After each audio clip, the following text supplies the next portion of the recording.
মানস বৰগোহাঁই এই যে এজন উঠি অহা ডেকা ল'ৰা তেওঁৰ জীৱনটো কি হ'ব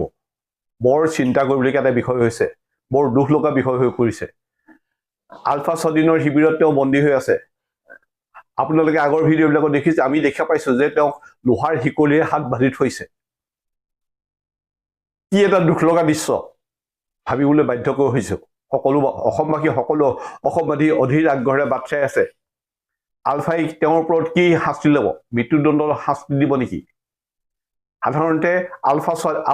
আলফাই বা যিকোনো উগ্ৰপন্থী সংগঠনে যদি কোনোবাক দোষী সাব্যস্ত হয় কাৰোবাৰ ওপৰত যদি সন্দেহ হয় তেওঁলোকক হত্যা কৰে আৰু এটা বৰ মৰ্মান্তিক হত্যা বৰ দুখজনকভাৱে হত্যা কৰে এই মানস বৰগোহাঁইৰ ওপৰতো সেইবিলাকে হ'বলৈ গৈ আছে নেকি মানস চলিহা নে তেওঁ এই মানস চলিহাৰ চক্ৰান্তৰ বলি হ'ল নে অন্য কাৰোবাৰ চক্ৰান্তৰ বলি হৈ পেলাই মানস বৰগোহাঁই আলফা শিবিৰ পালেগৈ এটা চিন্তনীয় বিষয় হয়তো পুলিচ প্ৰশাসনে কৈছে যে মানস বৰগোহাঁই পুলিচৰ কোনো চোৰাংচোৱা নহয় কিন্তু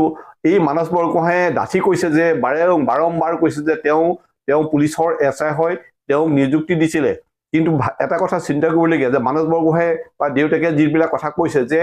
যে তেওঁ কাপোৰ কানি কিনিবৰ কাৰণে পইচাৰ দৰকাৰ হৈছিলে 25,000 30,000 তেনেকৈ মানে যিবিলাক হয় প্ৰায় 40-45,000 টকা খৰচ কৰিছিল 40-50,000 টকা কি হয়তো কোনোবা দুষ্ট চক্ৰৰ পৰিচালনা কৰি দুষ্ট চক্ৰক দিবলগীয়া হৈছিলে নিজে চাকৰিৰ কাৰণে তেওঁ হয়তো এইবিলাক ঘোষ দি পেলাই বা কিবা কৰিছিলে নেকি সেইবিলাক এটা চিন্তনীয় বিষয় হৈ পৰিছে সঁচাকৈ মানস বৰগোহাঁই পুলিচৰ এজেণ্ট নে কাৰোবাৰ চক্ৰান্ত বলি হৈ আলফা শিবিৰ পালেগৈ মানস বৰগোহাঁই যিজন মানস চলিহাৰ নাম লৈছিলে সেই মানস চলিহাৰ বিষয়ে পৰেশ বৰুৱাই বহুতো তথ্য দিছে শেহতীয়াকৈ এখন ফটোও দিছে সেই ফটোখন আপোনালোকে হয়তো দেখিছে যে মানস চলিহাই এখন গাড়ীৰ ভিতৰত দুটা পিস্তল লৈ পেলাই বহি আছে এই পিস্তল ক'ত পালে তেওঁ এইবিলাক এটা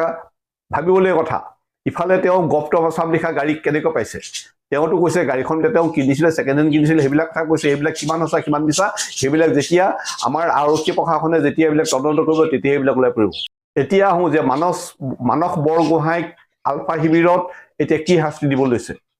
যে তেওঁ মৃত্যুদণ্ড দিব লৈছে নেকি এই কথাখিনিকে মই ক'বলৈ আহিছোঁ আপোনালোকে মোৰ ভিডিঅ'টো শেষলৈকে চাব তেতিয়াহে গম পাব এইখিনি দেখাৰ কথা কৈ থওঁ যিসকল বন্ধু বান্ধৱীয়ে মোৰ এই ৰঞ্জন খুৰা চেনেলটোত ভিডিঅ' চাই আছে তেখেতসকলে মোৰ এই চেনেলটো ছাবস্ক্ৰাইব কৰি ওচৰতে থকা বেল আইকনটো বজাই অল কৰি দিব তেতিয়াহে মোৰ আকৌ আহিবলগীয়া ভিডিঅ'বিলাক আপোনালোকে চাবলৈ পাব আৰু এতিয়া আহোঁ যে পৰেশ বৰুৱাই মানস বৰগোহাঁই দেউতাক দেৱেন বৰগোহাঁইলৈ ফোন কৰিছিলে এই ফোন কৰাৰ পিছত আৰু কি ক'লে যে মানসক কি শাস্তি দিবলৈ মৃত্যুদণ্ড দিব নে যাৱজ্জীৱন কাৰাগাৰ দিব নে তাৰ ভিতৰতে বন্দী কৰি ৰাখিব এই সকলোবিলাক আপোনালোকে গম পাব প্ৰথমতে মানস বৰগোহাঁই দেউতাকৰ নিউজ চেনেলৰ লগত যিটো সাক্ষাৎকাৰ দিছে সেই সাক্ষাৎকাৰ প্ৰথমতে এবাৰ শুনি লওক আপোনালোকে পৰেশ বৰুৱা আলফাৰ সেনাধ্যক্ষ পৰেশ বৰুৱা ডাঙৰীয়া প্ৰায় 4টাৰ পাছে এনেকুৱাতে হ'ব 4টা আৰু কিবা আপুনি সুধিছিলে নেকি বা মই একো সুধিবলৈ নাপালো কথা বেছি মই নহয়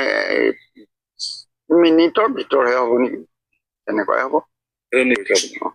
সেইটো চিন্তা কৰিব নালাগে ইমানেই ক'লে আৰু অন্য তেনেধৰণে কোৱা নাই আৰু কৈছে এইটোৱে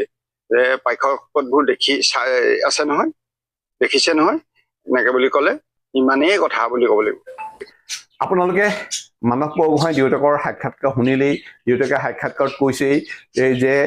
তেওঁ অলপ সময়ৰ কাৰণে ফোন কৰিছিলে আৰু এতিয়া মই আপোনালোকক জনাব লৈছোঁ যিটো আমি গম পালোঁ যে যিটো আমি পাইছোঁ খবৰ যে পৰেশ বৰুৱাই ডাঙৰীয়াই এই হয়তো প্ৰথমবাৰৰ কাৰণে মানস বৰগোহাঁইক একো ক্ষয় ক্ষতি নকৰোঁ বুলি কৈছে সেইটো শুনি বহুত ভাল লাগিলে যে তেওঁক মৃত্যুদণ্ড নিদিয়ে সকলোৱে হয়তো পঠিয়াই দিব গতিকে আমি অসমবাসী বা আমি সকলোৱে অতি আশাৰে বাট চাই আছোঁ যাতে মানস বৰগোহাঁই সুস্থ হৈ আহি ঘৰ পাহি সেইটো আমি আশা কৰিছোঁ যে অন্ততঃ এই যে এটা যে কনফাৰ্মেশ্যন দিলে যে মানস বৰগোহাঁইক কোনো ক্ষয় ক্ষতি নকৰে এইটো এটা বহুত ডাঙৰ কথা শুনি ভাল লাগিলে সেইটোৱে আপোনালোকে জনালোঁ আৰু আপোনালোকে শেষত যিসকলে মোৰ এই ভিডিঅ'টো চাই এটা সুন্দৰ কমেণ্ট কৰিব আপোনালোকৰো মতামত জনাব যে এইটো এটা সুন্দৰ পদক্ষেপ হয় নে নহয় গতিকে মই ৰঞ্জন খুৰাই আহিলোঁ আজিলৈ অ'কে বাই